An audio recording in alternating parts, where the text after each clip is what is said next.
Donc nous on représente l'association Si Belle Chaume qui a été créée cette année. On est habitants du parc et on a eu envie avec les riverains de prendre soin de ce parc, ce patrimoine naturel qui est le bien commun de tous, et donc de se dire on croit très fort à l'action locale. Dans un contexte où l'environnement prend de plus en plus d'importance pour les gens, petits, ensemble, au niveau individuel et collectif, et c'est ça qui fait bouger les choses. Donc on a été voir la mairie, notamment Léna Coignot, qui tout de suite nous a rencontrés, et le dialogue s'est vraiment très bien passé. On lui a dit voilà, nous on a vu le parc se dégrader, il a souffert des sécheresses des années précédentes, parfois il n'est pas toujours très respecté, il y a eu des travaux, il y a eu des arbres qui sont tombés. On comprend qu'il y a une action de l'homme pour pouvoir en bénéficier, mais ce serait bien que collectivement, on puisse faire quelque chose. Donc nous, on a créé ce collectif du Parc des Chaumes par l'association Si Belle Chaume, qui représente à la fois les riverains du parc et des sympathisants.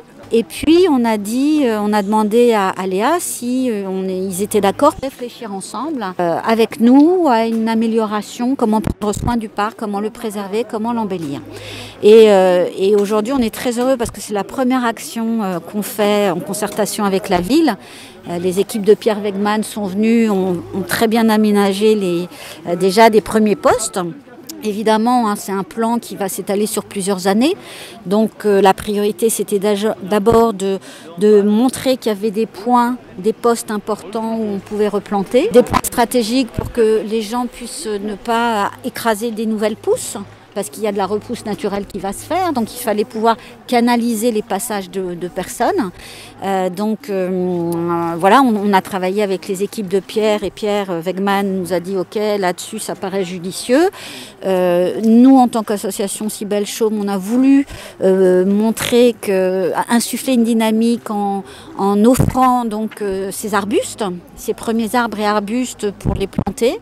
Et dans un second temps, on va faire notre envie, c'est de sensibiliser, de faire avec les écoles, avec les lycées, avec les collèges, et de pourquoi pas réfléchir à des actions de plantation auxquelles peuvent participer les écoles, lycées ou collèges, et de voir que les enfants, une fois qu'ils plantent, ils peuvent mettre leur nom, ils peuvent mettre le nom de la classe, et c'est très gratifiant, c'est très valorisant de voir que voilà, ce patrimoine naturel, il appartient à tous, il doit être respecté par tous.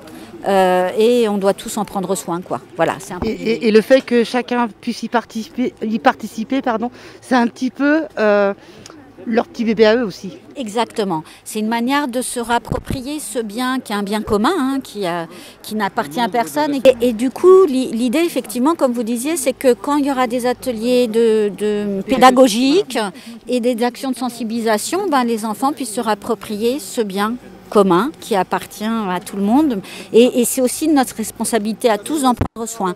Et puis on pense aux générations futures, c'est-à-dire qu'on se rend compte que la jeune génération est de plus en plus sensible à l'environnement, et ça c'est vraiment important. On est en train de travailler avec Léa Coignot et Pierre Wegman sur des actions à long terme. Voilà. Et on est très heureux aussi que la ville d'Avallon nous soutienne totalement sur ça.